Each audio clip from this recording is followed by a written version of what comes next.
Okay, I'm actually going to start this over. Take two. Anyway, so I have here a Bolex H16, which is pretty much the standard model. The Bolex, not necessarily this model, but the Bolex has been around since around 1930. So it was one of the early film cameras, 16mm cameras, and it's all manual, and it has no light meter, no video assist, none of that fancy stuff, and it's a 16mm camera, and it can't do sync sound because it doesn't have a motor, so it runs completely off of a crank, which is useful if you're out somewhere where you can't use it. You can, however, get a motor for it. I believe it's a battery-operated motor that you can then run at sync sound, and you can use it for sync sound. This particular Bolex is modified. You'll notice this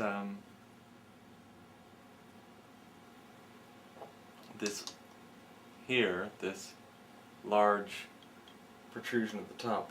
This is actually an addition to the Bolex to allow you to add a larger magazine, because the inside can only hold 100 feet of film, which is 2 minutes.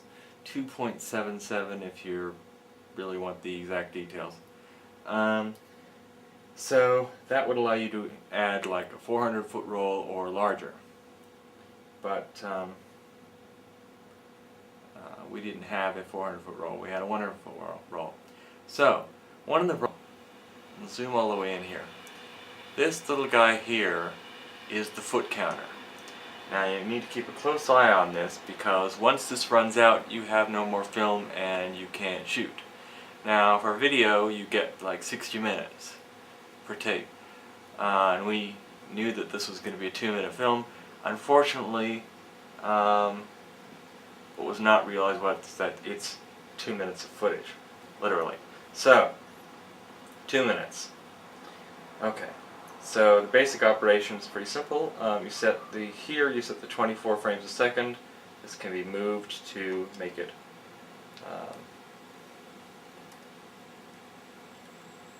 faster. If you want to do if you record it faster than 24 frames a second and then play it back at 24 frames a second, then everything seems to be slower. If you record it under 24 frames a second and then play it back, everything seems to be faster because it's sped up to 24 frames a second, because that's standard, and it's been the standard for quite a while. It was early on, there was some leeway, and animation is typically 18, 16, maybe even 12. But anyway, so let's get into the nitty-gritty of the Bolex. Typically, a Bolex, like this particular one here, has a rotating lens mount, typically with 2 to 3 lenses on it, and you rotate it using this. So, and these are all prime lenses. So I know a lot of video people are used to zooms, but this is just prime lenses. So we have a 75mm, a 16mm, a 16mm and a 25mm. Now, a 16mm is pretty wide, so when you're shooting people, wide tends to be bad for people. You tend to want to go either here or here, 75 or at least 25. 25, which I believe is considered a normal or close to normal lens, which in layman's terms means it basically is equivalent to what your eyes see. At least that's what they say. So, it doesn't have the distortion. A wide lens tends to make people look, it's just unflattering, tends to make people look fat. It's generally, you want to stay away from that. You can get a zoom lens for this. We actually have a 75 to a 17 to 80 millimeter lens for this, so that's really useful. Okay, so the first thing, after you've loaded the film, which we'll get to in a second, is to crank the Bolex. Because the Bolex doesn't have a motor, you have to, every time between shots, crank this motor.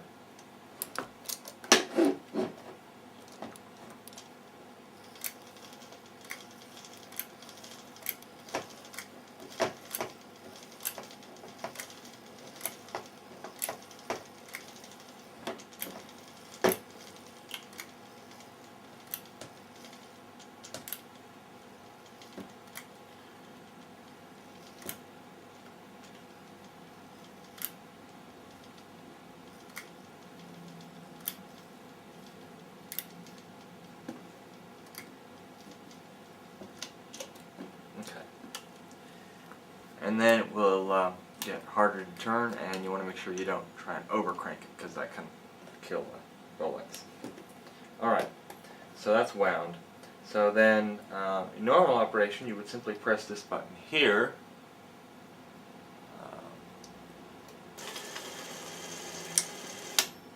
And that's actually set at 16 frames a second. Hold on, let's change it to 24, which is the standard. And there's a little red dot, I don't know if you can see it, but the little red dot indicates how many frames per second. That's what it sounds like when it's running without any film in it at 24 frames a second. Okay, so then you can do stop motion using that. That's 1 frame, 2 frames, 3 frames, 4 frames. It does have to be wound. It does have to be wound in order to get that to work. It doesn't, even though you'd think that you could do that, it doesn't work without it being wound. Okay, so the next thing, loading the film. We're going to turn the camera around, and on the back is this camera's magazine, the built-in magazine. A lot of cameras have built-in magazines, but most offer, and this has an adapter that offers an expanded magazine up to 400 feet, which is pretty standard when you're working on 16mm. 1,000 feet is more standard with 35. I believe 100 feet, maybe 400 feet is the biggest. I think 100 feet is about the biggest daylight spool you can get. So if you're loading a bigger one, you have to use a black bag or darker. Okay, so let's open this puppy up and see.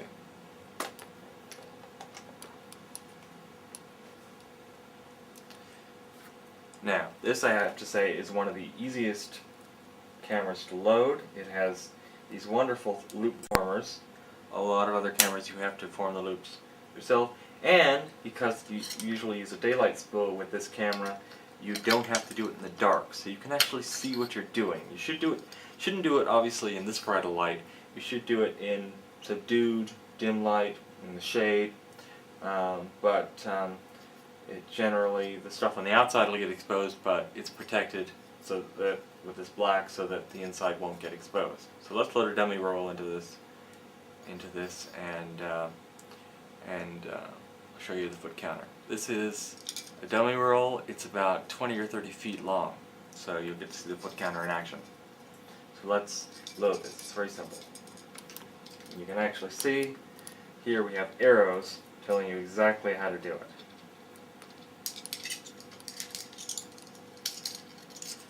So you'll set the loop formers so that it'll form the loops this first time it goes through, and then you'll insert this roll, and then you'll have this pickup on the pickup roll. Now you can use tape, or you can just hook it into this little hook thingy here, which I don't know if you can see. I tend to use tape just because it gives you an extra sense of security that you know it's being taken up. The worst thing that can happen is that it's not being taken up and it ends up all over the camera, or it doesn't advance. So,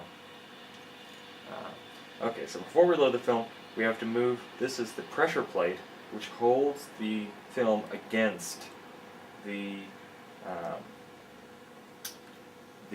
gate, which you'll often hear in film, you know, how it was made and stuff like that. You know, checking the gate in between each shot. Ideally, you check the gate. But in this case, this actually has a gate. Well, it has a, first of all, it has a filter holder, so you can put a filter in here, which is right behind the gate, and then it has a gate, which is right here. Now, this particular one has glass over it, which I'm not quite sure why, but anyway, it does. So, and it can be folded back like that. Most cameras simply have that square, and you clean it with cuticle sticks and cotton swabs. Ideally, if you're cleaning the inside, which you want to do before you shoot, because you don't want anything that could scratch the film or otherwise damage the film while you're shooting. And you should always run a scratch test, so you should run it through and make sure that the film isn't scratched once it's running. That's very important. Before you load the film, you should make sure that you've wound it, because you're going to want to run it once you've loaded the film. Load some film and get started.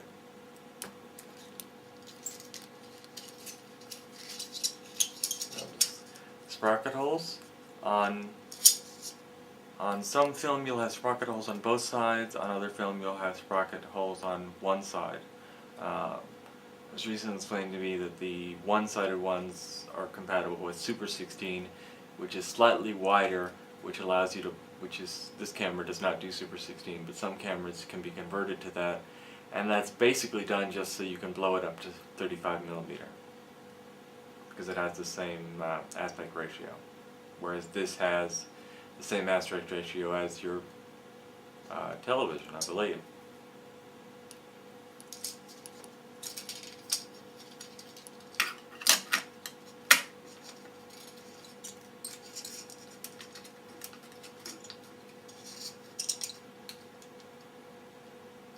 Okay, so you use this cutter here first time.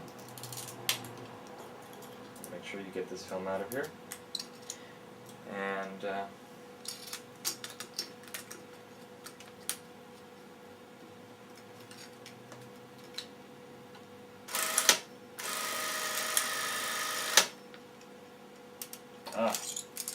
backwards, see? Make mistakes as we go here. This needs to go. Hold on, this is tails out. I need to switch.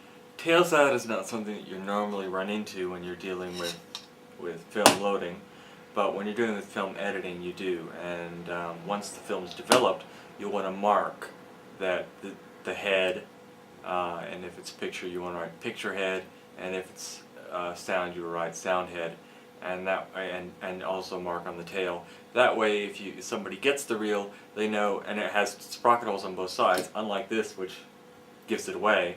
They'll know which end they're looking at, so that they can load it correctly. Now that it's back and its head's out, let's load it.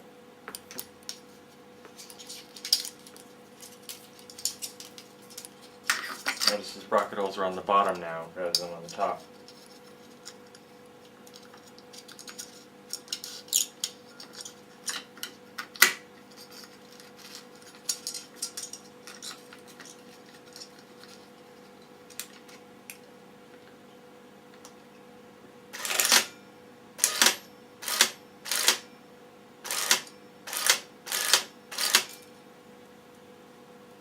Okay, now that that's run through, you want to lock this pressure plate back in here, because the worst thing you can have is this loose, you'll have the film fluttering back and forth, which causes all sorts of focus problems and other problems that you just want to avoid.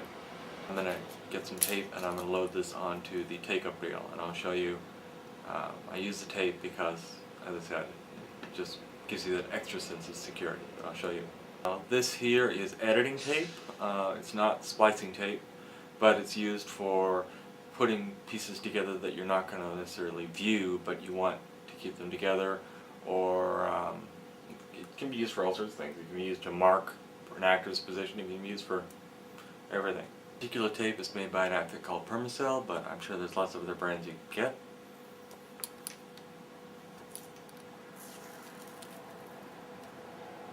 So I'll just tear off a short piece.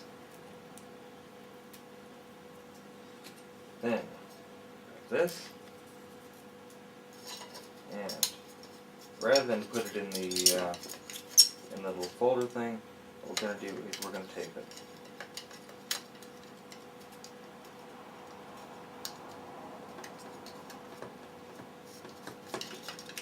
It's just that added peace of mind knowing that your film is not going to come off the reel, it's not going to cause problems, and okay, it just did come off the reel. Not the stickiest tape in the world, but hold on, bear with me. Alright, this time we're going to tape it to the film first. Not the emulsion side, you want to tape it, see that's the emulsion side there, brown side. You want to tape it to this side.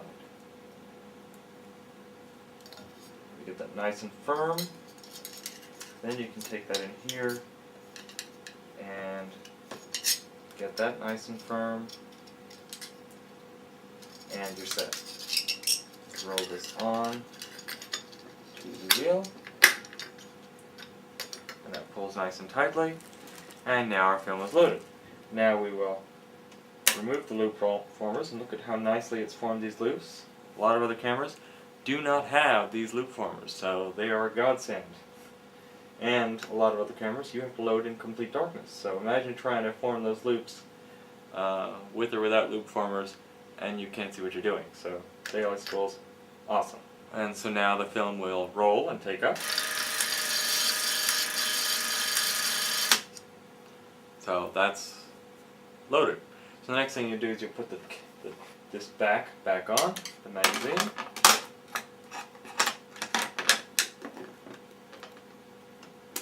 And then, because, well, partly because it's an old camera, but partly because of just being safe, you want to tape all around the edges. Make sure there is not a gap of light where light can leak in, because even though it's supposed to be sealed, you know, these cameras get used a lot. I don't know when this particular one was made. As I said, they are still made, but they are usually when you get them in film school or rent them, they've been used a lot. So you want to expect that they may have some light leaks. You can do a test beforehand if you have the time and the film, but otherwise, just better safe than sorry. It's no coincidence that this is clockwork. I mean, this is a Swiss camera, so, and the Swiss are excellent at clockwork. So this thing, basically, get one, it'll last you as long as you live. Regular maintenance, but otherwise, they're pretty damn rugged cameras. You can probably, I wouldn't advise it, but you could probably drop them and you can be pretty rough with them and still they'll hold up. I'll wind this again and look at the all-important foot counter.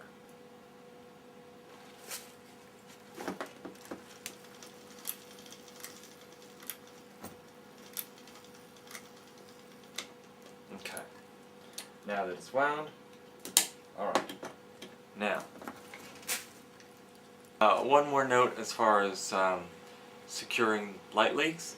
It's best to use camera tape, which you can get at probably at here in Sydney at Panavision or Lemax. But you can also use gaffer's tape. Camera tape is just made specifically for cameras and isn't as sticky and just a little better. Now we're going to run the film, and I want you to watch this here, which is the foot counter. And this is very important to watch while you're filming. So I'm going to run the camera, which can run with the battery for up to 29 seconds total, max. Notice that the foot counter is advancing. First it advanced to 0 and now it's still advancing. Okay, now I've gone 5 feet.